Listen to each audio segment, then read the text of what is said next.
বাংলাদেশে অন্তর্বর্তী সরকারের সময়ে কোনো ব্যক্তি বা সত্তাকে নিষিদ্ধ ও তার যাবতীয় কার্যক্রম নিষিদ্ধের সুযোগ রেখে যে অধ্যাদেশ জারি হয়েছিল সেটিকে এখন বিএনপি সরকারের সময় সন্ত্রাস বিরোধী সংশোধন বিল 2026 হিসাবে জাতীয় সংসদে পাশ করা হয়েছে। এবার রাষ্ট্রপতির ভাষণের উপর আনিত ধন্যবাদ প্রস্তাবের আলোচনায় অংশ নিয়ে সরকারি দলের সদস্যরা রাষ্ট্রপতিকে ধন্যবাদ জানিয়েছেন। অন্যদিকে বিরোধী দলের সদস্যরা বলেছেন যে রাষ্ট্রপতি সব অন্যায়ের প্রশ্নে মুখে কুলুপেটে ছিলেন, তাকে ধন্যবাদ দেওয়ার প্রশ্নই ওঠে না। মাঠ পর্যায়ে সম্প্রসারিত টিকাদান কর্মসূচি ইপিআই কার্যক্রম নিরবিচ্ছিন্নভাবে চলমান রাখতে দরপত্র ছাড়া সরাসরি ক্রয় পদ্ধতিতে ইউনিসেফ থেকে 421 কোটি 48 লাখ টাকা টিকা কেনা হবে। নারী ও শিশু স্বাস্থ্য সুরক্ষা নিশ্চিত করতে এমন উদ্যোগ নেওয়া হয়েছে। এবার যশোর শহরের নীলগঞ্জ এলাকায় একটি গোডাউন অভিযান চালিয়ে 43,044 লিটার ভোজ্য তেল জব্দ করেছেন ভ্রাম্যমাণ আদালত।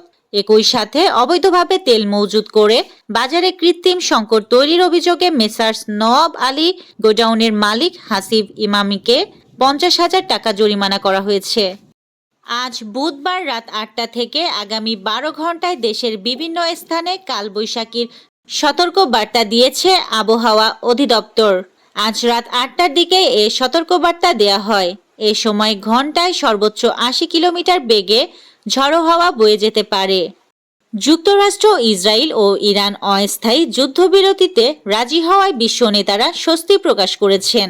এ ঘোষণার মধ্য দিয়ে মার্কিন প্রেসিডেন্ট ডোনাল্ড ট্রাম্প তার সেই প্রলয়ঙ্কারী হুমকি থেকে সরে এসেছেন। তিনি যুদ্ধ আরও তীব্রতর করার হুমকি দিয়েছিলেন, অথচ এ যুদ্ধ এরই মধ্যে একাধিক বৈশ্বিক সংকট তৈরি করেছে। আগামী কয়েক সপ্তাহের মধ্যে বাংলাদেশিদের জন্য ভারতীয় ভিসা, বিশেষ করে চিকিৎসা ও ব্যবসায়ী ভিসা সহজ করার আশ্বাস দিয়েছে ভারত। আজ বুধবার দিল্লিতে বাংলাদেশের পররাষ্ট্রমন্ত্রী খলিলুর রহমানের সঙ্গে বৈঠকে ভারতের পররাষ্ট্রমন্ত্রী এস জয়শঙ্কর এই আশ্বাস দেন। মাত্র 2 জন খেলোয়াড় নিয়ে অংশ নিয়েই অনূর্ধ্ব 23 বিভাগে একটি সোনা ও একটি ব্রোঞ্জ পাকিস্তানের ইসলামাবাদে পরশু শেষ হওয়া Asia south Asian regional badminton চ্যাম্পিয়নশিপে বাংলাদেশকে সফল বলতেই হবে।